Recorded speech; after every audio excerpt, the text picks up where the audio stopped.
Ô, gente, o trânsito no anel rodoviário, que normalmente a gente já sabe, né? Já é bastante problemático. Ficou mais complicado na noite de ontem, por quê? Alguns bois da raça Nelore invadiram a pista, tanto no sentido Vitória quanto no sentido Rio de Janeiro. O ponto mais crítico foi entre as avenidas Dom Pedro II e Carlos Luz, Joãozinho. Ô, Carol, o Nelore é aqueles gados de corte, né? Aqueles branquinhos, né? Pra quem não conhece, aqueles branquinhos e tudo. Por que eu tô falando isso? Porque tem imagens aqui no nosso canal 29, no nosso canal 22, né? 29 em Belo Horizonte, 22 em Sete Lagoas, ou em todas as nossas plataformas de vídeo. Esses animais, eles invadiram a pista do anel rodoviário. O primeiro chamado da Polícia Militar para controlar a situação se deu às 8 horas e 38 minutos da noite de ontem. Foram mais de 2 horas para que a rodovia fosse parcialmente liberada. A agressividade dos animais, tanto com pedestres quanto com veículos, fez com que alguns militares tivessem que sacrificar alguns dos animais que invadiram a pista. Uma situação, Carol, muito crítica, uma situação perigosa e uma situação que nos liga um alerta muito grande aqui em Belo Horizonte, região metropolitana principalmente. Essa situação no anel rodoviário, ela, né, aconteceu com esses gados ontem, mas a gente recebe quase que diariamente pessoas falando de animais soltos às margens do anel rodoviário. A gente recebe animais soltos todos os dias, reclamações de ouvintes, na MG 424, inclusive com acidentes, com mortes. A gente já noticiou isso aqui. Então, uma situação que a gente tem que pensar, ter um olhar um pouco mais crítico em relação a isso, principalmente das nossas autoridades.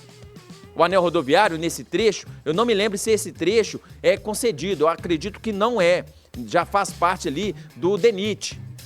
Mas a Prefeitura de Belo Horizonte está querendo municipalizar, mas tem que tomar cuidado com essas situações, porque não é uma situação que é rara de acontecer aqui em Belo Horizonte, região metropolitana e no anel rodoviário. A suspeita, viu, Carol, da Polícia Militar é que esses animais tenham caído de algum caminhão. Mas, assim, ainda está sendo especulado isso aí. Que a história, assim, imagina 8 animais andando, é estranho. Ô, João, é o que você falou, eu acho que, né, aí a gente, brincadeiras à parte aqui, uma situação perigosíssima, com potencial de causar acidentes gravíssimos, incluindo aí acidentes fatais, né, com vítimas fatais, que é o que a gente vê em outros locais, e acaba que é uma situação que a gente leva até para normalização por acontecer tanto. Quando acontece no anel rodoviário, a gente se assusta um pouco mais. Poxa, no anel rodoviário, mas isso acontece em outras rodovias também, né? Próximas aqui em Belo Horizonte, na região metropolitana.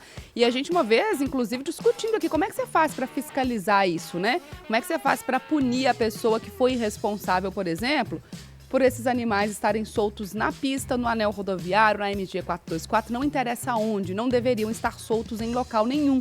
E aí passa pela fiscalização, mas antes disso passa pela identificação de quem são esses animais, quem permitiu.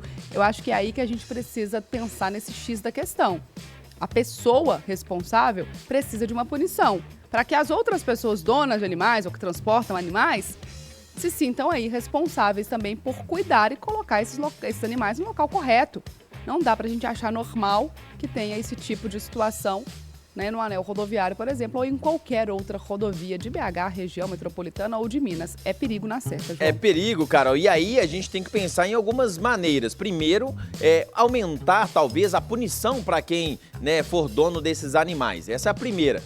Agora, tem que se chegar até essa pessoa, porque muitas das vezes, quando acontecem acidentes, os animais não são identificados e aí a pessoa some, ninguém sabe quem é o responsável por esse animal. E aí entra aquela questão que nós discutimos aqui uma vez, será que uma microchipagem ali tem que identificar o animal? Porque alguns têm aqueles brincos, né, para identificar, mas será que uma microchipagem ali para, né, serem obrigados os donos? Não sei, né, a gente está falando isso aqui para tentar arrumar uma solução para essa situação que não, novamente, é uma situação que não é rara, pelo contrário, é uma situação comum, a gente até passa despercebido, Carol.